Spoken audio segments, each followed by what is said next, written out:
lions have been bred in captivity. 7 of them are rare white lions, identical to their tawny relatives except for their coloring. But keeping so many big predators is expensive.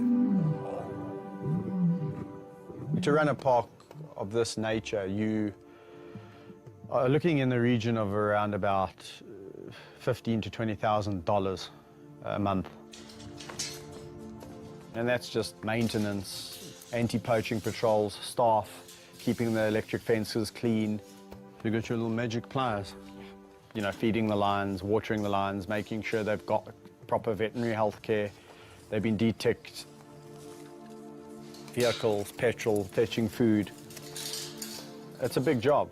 People don't realize what a mammoth job it is, taking on, looking after a lot of lions, you know, not just one lion. It's, you know, a lot of mouths to feed. Kevin helped to set up the park as a giant film set for a movie about a white lion. It was his job to look after all the animals on set.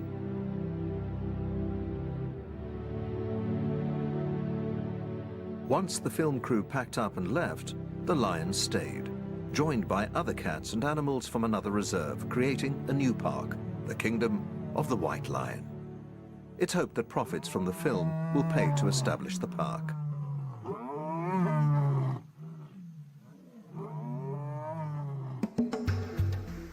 Managing the reserve is a full-time job that includes caring for animals from the time they're born. There's a nursery for cubs, like these young lions, the last to arrive before all of the lionesses in the park were implanted with contraceptives.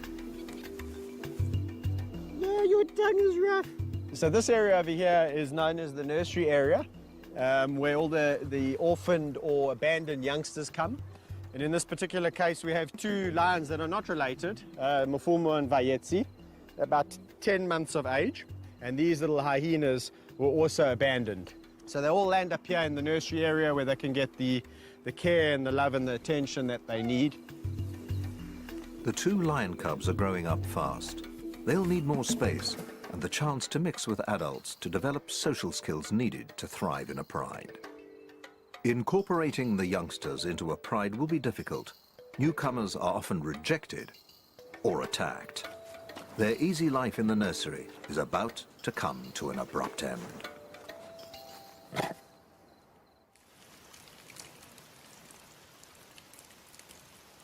Such care costs money, around £12,000 a month. Kevin and his backers need the White Lion film that was shot here to make money.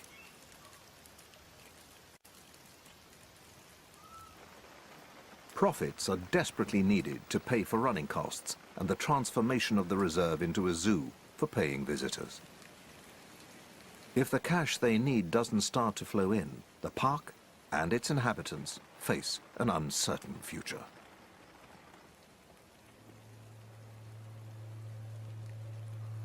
Bandit, you're heavy, my buddy. If the film, you know, for whatever reason now doesn't get out there, the consequences are that the park might have to shut down, and we might be having to find homes for 37 lions, 20-odd hyena, and the rest of the, you know, the animals that live here. Well, it would be all for naught, my life's work, if that happened. And yeah, I can't even begin to imagine that. So. 50? So what do you think? Having started a family of their own, Kevin and his wife Mandy have gambled everything on the success of the White Lion project. They hope baby Tyler will one day inherit a thriving business built on conservation. Behind the scenes, obviously running a park of this magnitude, because if we don't find the income and keep things going, then what happens to the animals, which is obviously, Kevin, my #1 priority. On top of financial worries, managing big cats in confined spaces is a full-time job. In the wild, there's plenty of space to roam, but in an enclosure, family feuds can erupt into deadly fights. That ear's ringing. In one pride, 3 young lions are approaching the age when, in the wild, they would leave to form a pride of their own. They're starting to clash with their father. They'll have to be moved before one of them is seriously hurt. Kevin decides to relocate them to a new enclosure, together with 3 other young lions.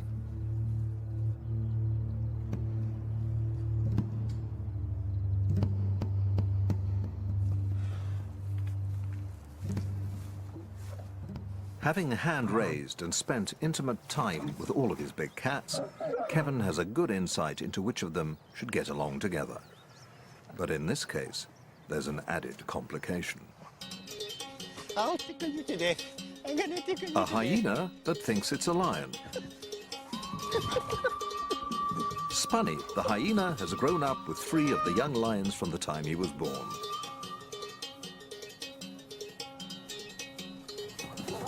Lions and hyenas are usually considered to be arch rivals that will attack each other at any opportunity. But Spunny has developed feline behaviors that would make him an outsider among other hyenas. He'll stay in the pride where he's long been accepted as an honorary lion.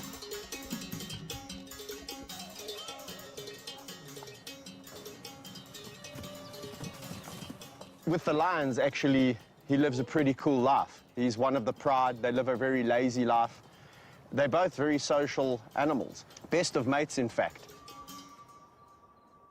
Let's go. But 3 newcomers are joining the gang. It remains to be seen how they'll interact with a pride member that looks suspiciously like a hyena. We're going to release them today, see how it goes today, especially with Spunnies, the hyena. And depending how it goes by 2 o'clock, 2 o'clock's the feeding time. If it's all going well, we'll feed them together. If we suspect that it's a little bit awkward and things aren't going so well, then we'll maybe remove them and take them back.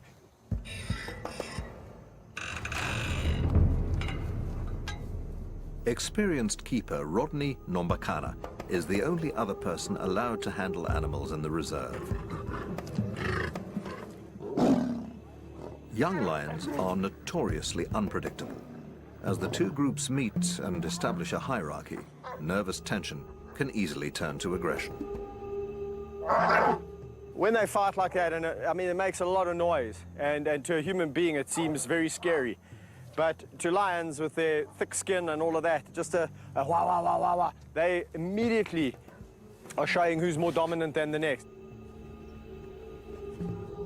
One group lays low, while the other 3 lions and Spunny the hyena look to Kevin for reassurance. So at the moment, we're in a bit of a apartheid situation where we've got this group, including Spunnies. Spunnies is on the periphery, and myself and the 3 newcomers, and it's segregation. But it's gone really well. I'm really happy about it. There's been a little bit of nose touching and that kind of interaction. No aggression from either side. The 2 groups soon integrate and start to make friends. That's fantastic. Even Spunny finds his place in the new pride. Hyena wins. But the real test is still to come. Feeding time will determine whether the new group can coexist peacefully, or whether a battle for a best morsel will descend into sectarian war.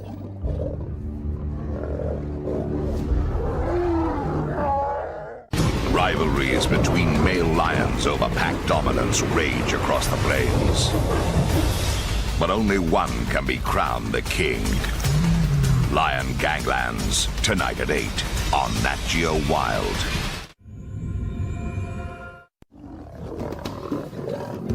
It's feeding time for a new pride nicknamed the Terrible Teens, and an ultimate test of whether the 2 groups that have only just moved in together can get along. Initial squabbles subside when they realize there's enough to go around.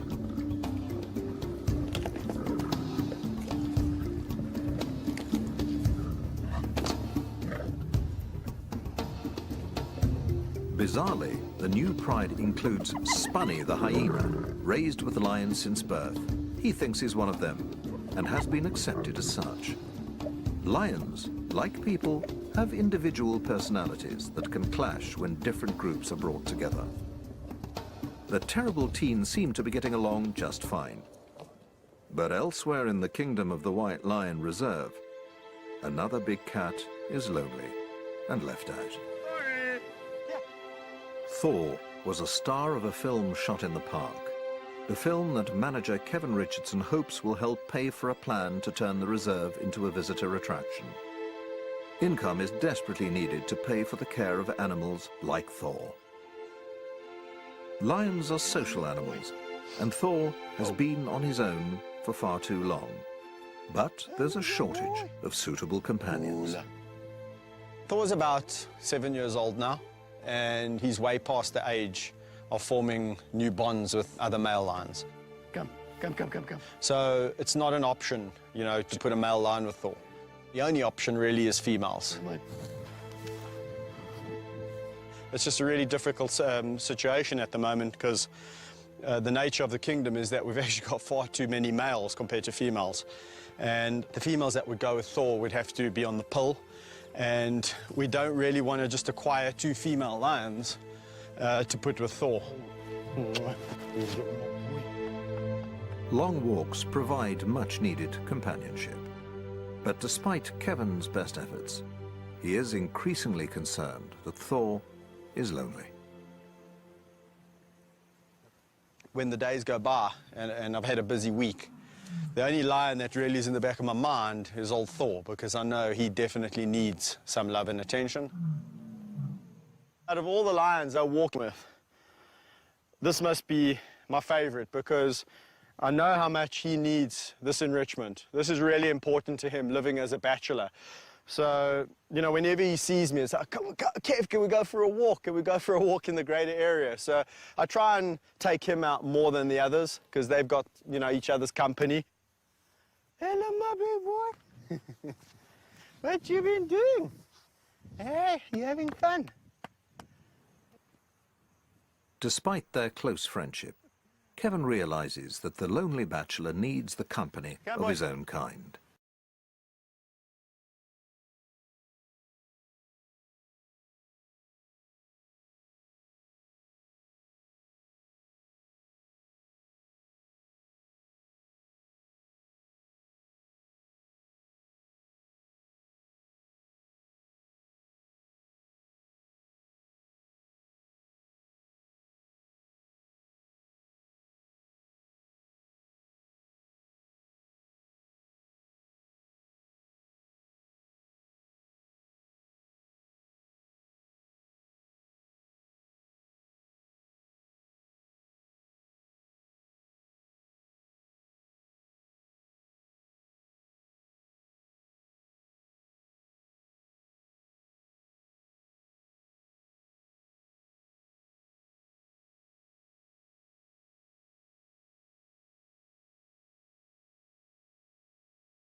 Sure enough, Kevin is rewarded with his first sighting of the rarest lions in the world.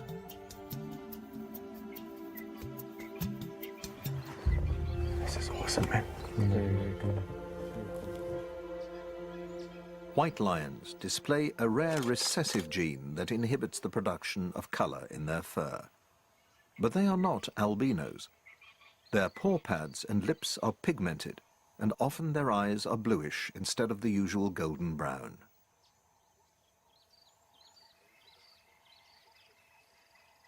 This rare gene is also carried by normal tawny lions in the region. But all lions must fight to stay alive in the wild, and the odds of survival are slim. Only around 1 in 5 survive to the age of 2. One of the greatest threats comes from dominant males that try to kill any rival's offspring. But I mean, that just goes to highlight how difficult it is for the white to survive. I mean, we know mortality in lions is high. That's correct, yeah. But I mean, the fact that these lions have made it to 14 months, that's a really, it's really done good, very well, good yeah. sign. Luckily for these girls, both are females, and of course that's very important for the old pride and for us, of course, which means that girls always stay in a pride, they never emigrate. Of course, lionesses are the core foundation of a pride, and with these 2 girls staying in the pride, it just means that, of course, it's going to be great in the future to see these 2 girls grow up and become adults. Isn't that going to be fantastic? Can you imagine, coming here in 2-3 years from now and seeing these massive adult white lions hunting? I'm going to be back, I'll tell you that much. I will be back. Very impressive. Captive white lions, like those in Kevin's protected reserve, obviously have far better chances of survival. He believes the best way of ensuring their survival in the wild is to conserve the dwindling tawny lion population that carries the white gene. As you know, at the Kingdom, several white lions that I work with, and I've always just been maintaining that we should be conserving the tawny gene in this area specifically. And, you know, when I was told that these cubs were born, I was like, you see, I mean, that just goes to prove that there's tawnies carrying the gene. You know, both mothers are tawny, and that clearly indicates that, you know, you don't have to be a white lioness to produce white cubs. And there's a very good chance, and maybe that white gene is a lot more prevalent than what we actually think it is. And even more reason to be protecting these tawnies in this area. Exactly, and this is what's so important about this area, is the fact, you know, this is the only place that they are naturally still found. Yeah. The trip has given Kevin time to reflect on the role he'd like his reserve to play in lion conservation. If he can transform the park into a public attraction, he hopes it will help inspire people to support conservation. But he needs money to do it, and that depends on the success of a feature film.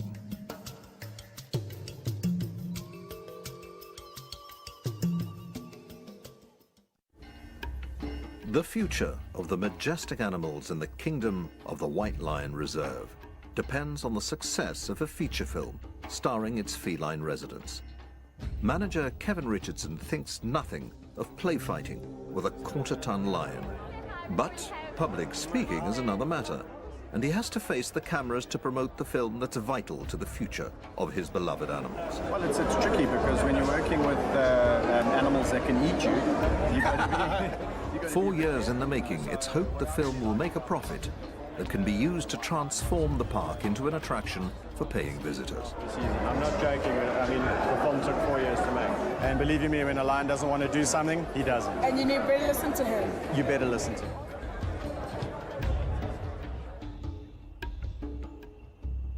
Over the following days, the movie receives its first reviews.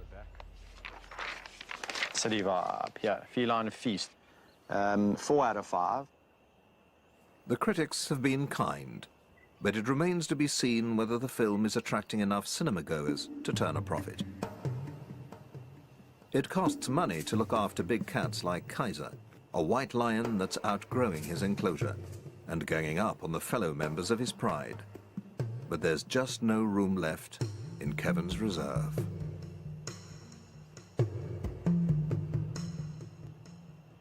A lion like Kaiser, obviously, we'd like to find him a really good home. So you've got to go into you know, the details of who's this person, how long have they been involved with lions, do they have the right documentation, what's the facility like, what's his enclosure going to be like, because he's really been used to a great life. It could take months to find Kaiser a good home. Unscrupulous overbreeding of lions in South African parks and zoos means there are already too many big cats looking for homes.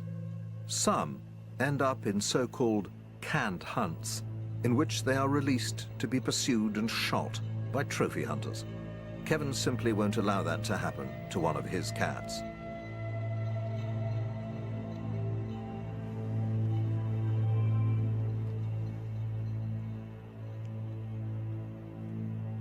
He can only hope that Kaiser calms down and stops causing trouble in his enclosure.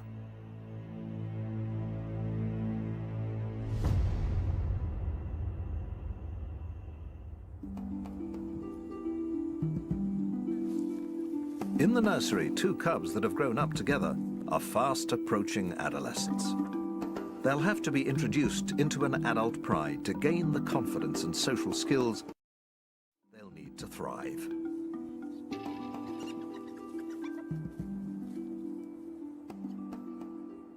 I'm a firm believer in cradle to grave, and for every animal that you hand raise, you really are responsible for his destiny. So if an animal has been taken away for whatever the reason, it's a lifetime commitment, and you've got to really figure out what's going to happen with that animal when it gets older. Come, boys! Come, Fumu! Come, boys! The cubs have a big week ahead of them. Let's go! Come! Come! Let's go! Come! Good boys! The plan is to gradually introduce the cubs to the adult members of their new pride, the so-called terrible teens. If the cubs were suddenly dumped into the deep end, fighting and serious injuries could result as the adults follow natural instincts to show the cubs who's boss.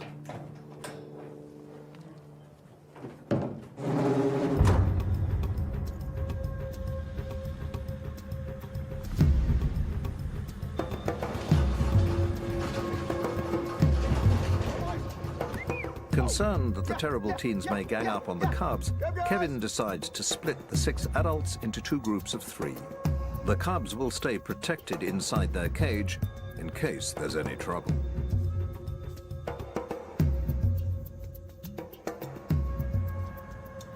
I'm a little bit apprehensive because these 3 are notoriously aggressive, especially when it comes to lions, other lions that they don't know. But they, they speak a different language to us, so maybe they'll know something that we don't. Maybe Mafuma and Vayetsi, being smaller and younger, will just submit. If that happens, it's fantastic. If it doesn't, we'll have to conjure up another plan. Hello, boys! Oh! Hello, boys! Oh, look! Go look! Nicely. Who's that? Look, they've been so nice and friendly. Despite Kevin's initial anxiety, the mood seems relatively relaxed. This is much, much better than I expected. This is phenomenal. There was like almost some form of, acknowledgement that we know we are a little bit weaker than you guys, you 3, we 2, we younger. So it was really, really good. Some new friends. Oh. It is so tempting to release Mafuma and Vayetsi with this group because it's gone so well. But in all the years of experience, I've realized one thing: overconfidence is a bad thing.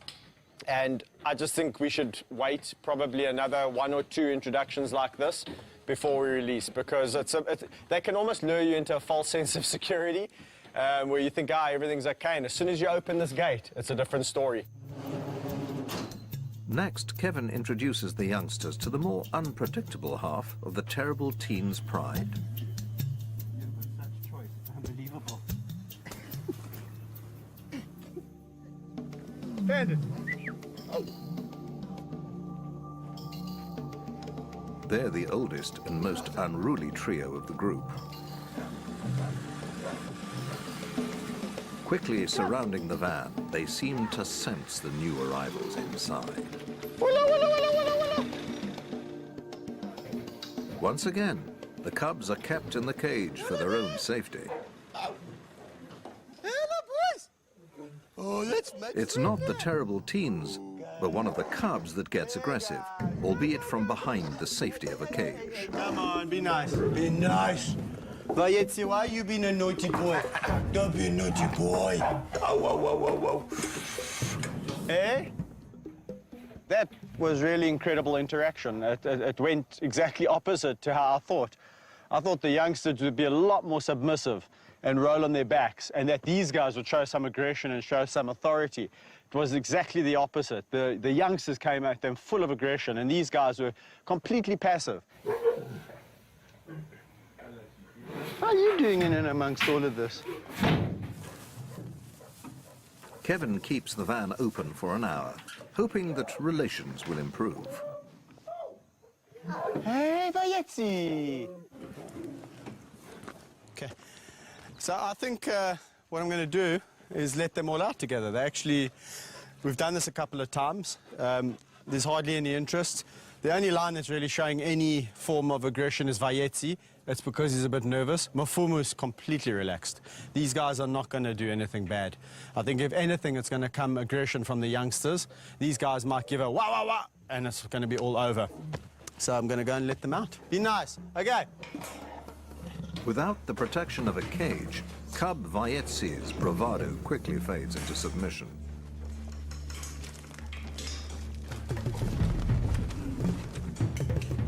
The terrible teens immediately gang up on the youngster, and Kevin has no choice but to break up the fight with pepper spray. Stop, stop, stop, stop, stop, stop.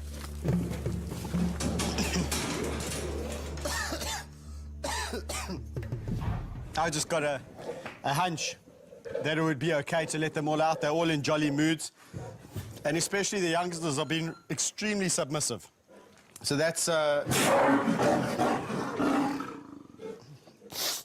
until Mr. Bandit decided to pick on them.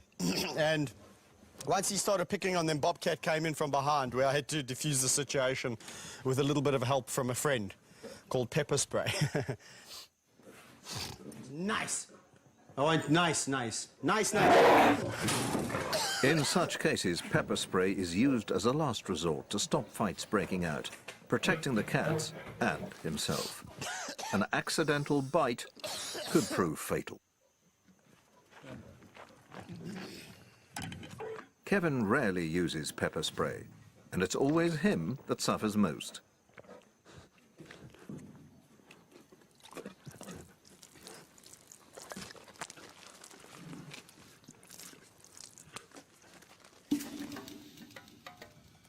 The terrible teens have lived up to their reputation.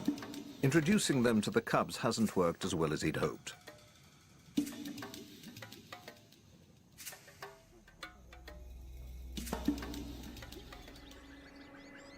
Discord seems to have spread to the hyena den, where a deadly power struggle is unfolding between a mother and daughter. Hello, Junior. Hey, Ma. How's your cub? Hey? Two of Mother Gina's newborn cubs have disappeared. What's happening? Hello, my girl. But the matriarch is out of the den and appears restless. Why are you out the den? You should be with your baby. He investigates the underground den. There's three. Hey, my girl. Hello, Gina. There's three hyenas. Hold on, I'm a bit confused here. You're not going to believe this, Oslo. That must be her cubs. I didn't even know she was pregnant. Hey, hello, my girl. Hello, Gina. Hello. The matriarch's remaining cub is still alive, but her daughter, Oslo, has also taken up residence in the den and given birth to two more new cubs. Kevin believes the daughter may have killed and eaten her mother's cubs in a battle for dominance. Yet the two seem to be coexisting peacefully enough. Kevin hopes it's the end of bloodshed in the clan. But the civil war is about to escalate. What's going on in here, guys? Eh? A mother and daughter are killing each other's cubs in a savage battle to dominate the hyena clan. My goodness, what's going on here? Eh? A total of 4 cubs have disappeared.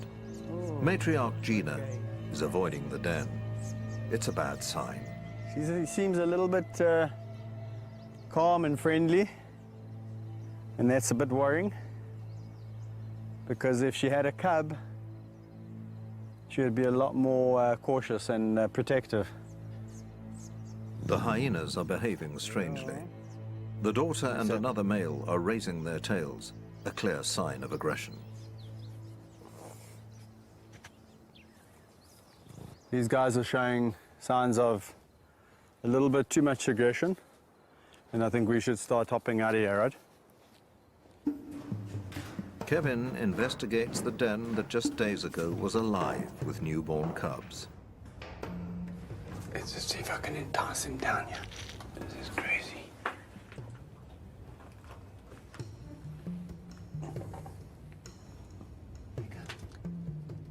It seems that only one cub has survived the bloody family feud. If he leaves it be, chances are it too will be killed and eaten. There's definitely been some chaos on outside. I've looked everywhere, and I can't find the other 2 siblings. It looks like either Gina's probably come and killed one of Oslo's, and Oslo's in return killed one of Gina's, so Gina's got no cubs left. And Oslo's only got one, and I'm just afraid that if I leave this cub here, I'm gonna have no cubs whatsoever. Goodbye. If the cub is to have any chance of survival, Kevin needs to remove it and bring it up himself.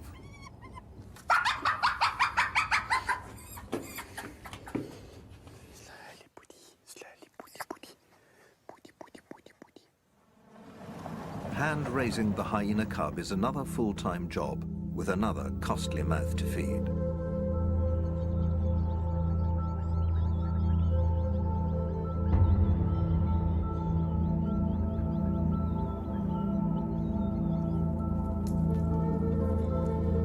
The park and its animals need cash to survive, and Kevin's pinning his hopes on making a profit from a feature film shot on the reserve. But it seems box office takings won't be enough. The park needs to be operating and basically paying for itself in about 6 months from now. And if that isn't the case, yeah, again, it's going to be quite a battle to see where we can kind of get funding from and see if we can save it. Because I would hate nothing more than to see this place go and the animals in it. It's my life and soul. Hello, Ishki. It's not just Kevin's wife and baby who are counting on the park to succeed. The big cats, hyenas, and the staff that look after them are all part of one big extended family. We've been with these animals since they were young, so they are like, we are part of their family. I don't even want to think about what it would do to me if for some reason the lions are taken away from me or I'm taken away from them. It would be, I don't know how to describe it. Mm. 12 years ago, I made a little pact with 2 lions called Town Napoleon, and the commitment was to really see them through to old age. And that's basically a lifetime commitment, and I'm not going to throw in the towel just because we've got a couple of financial issues. Like the bush trails stretching before Thor, the lonely lion, the road ahead seems uncertain and strewn with shadows under a setting sun.